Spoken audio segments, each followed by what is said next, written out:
Hello बच्चों, भाई देखते हैं क्वेश्चन क्या कहता है। Small block of mass 0.1 kg lies on the fix incline plane PQ which makes angle theta with respect to horizontal.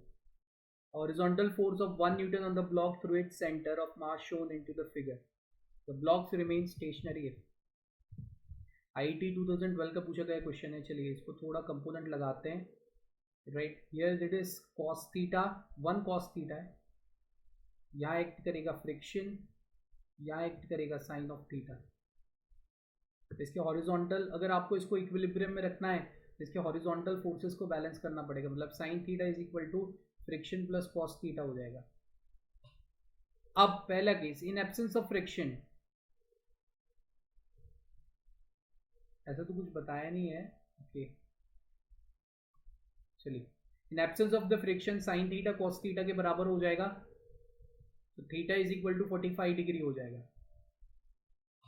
मतलब वहां पे इक्विलिब्रियम होने के चांसेस हैं। In presence of friction, in presence of friction, मान लीजिए थीटा इज ग्रेटर देन 45 आ रहा है, फ्रिक्शन प्रेजेंट है, तो फ्रिक्शन क्या हो जाएगा, sine of theta right minus cos of theta. Right friction की वैल्यू क्या हो जाएगी। अब वैसे भी अगर आप थीटा को धीरे धीरे धीरे धीरे धीरे बढ़ा रहे हो, राइट, तो ऑब्जेक्ट नीचे की तरफ स्लाइड डाउन करने की ट्राई करेगा। अगर उसको इक्विलिब्रियम में रखना है तो फ्रिक्शन को ऊपर की तरफ क्यू की तरफ लगाना पड़ेगा, राइट, और वहाँ नॉर्मल को बढ़ना पड़ेगा, तो फ्रिक्शन की वैल्यू ज़्यादा आएगी। क्योंकि जैसे आप थीटा बढ़ाते जाते हो ना, तो नॉर्मल के वैल्यू के कम होने के चांसेस होते जाते हैं। राइट, तो इस तरीके से नॉर्मल को बढ़ाना पड़ेगा तो ये चांसेस हो सकते हैं।